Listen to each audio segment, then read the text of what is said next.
আসসালামু আলাইকুম। প্রিপেইড মিটারে কিভাবে আপনারা ব্যালেন্স চেক করবেন, আপনার প্রিপেইড মিটারে আপনার মিটারে কত টাকা বর্তমানে আছে আপনি কিভাবে চেক করবেন বা দেখবেন, আজকে আমি আপনাদেরকে সরাসরি দেখিয়ে দিব। এই যে বন্ধুরা দেখতে পাচ্ছেন যে এখানে 3টা মিটার দেওয়া আছে। 3টা মিটারের মধ্যে মাঝের যে মিটার দেখতে পাচ্ছেন এই মিটারে বর্তমানে কত টাকা আছে, এই মিটারে বর্তমানে কত টাকা আছে আজকে আমি আপনাদেরকে সরাসরি দেখিয়ে দিব। তো প্রথমে আপনি এই মিটারে দেখতে পাচ্ছেন বন্ধুরা একটা ডায়াল অপশন আছে। তো এই ডায়াল অপশন আপনাকে ডায়াল করতে হবে।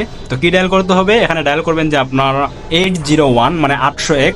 তো আপনি আপনার মিটারে গিয়ে যাওয়ার পরে আপনি ডায়াল অপশনে গিয়ে আপনি ডায়াল করবেন 801 লেখার পরে আপনি এই লাল বাটনে ক্লিক করবেন।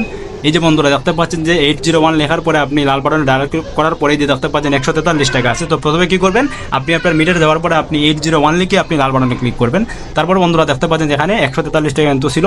তো আশা করি অবশ্যই বুঝতে পেরেছেন। তো এভাবে আপনি আপনার মিটার থেকে ব্যালেন্স চেক করতে পারবেন খুবই সহজেই। আশা করি অবশ্যই বুঝতে পেরেছেন। ধন্যবাদ সবাইকে। আসসালামু আলাইকুম।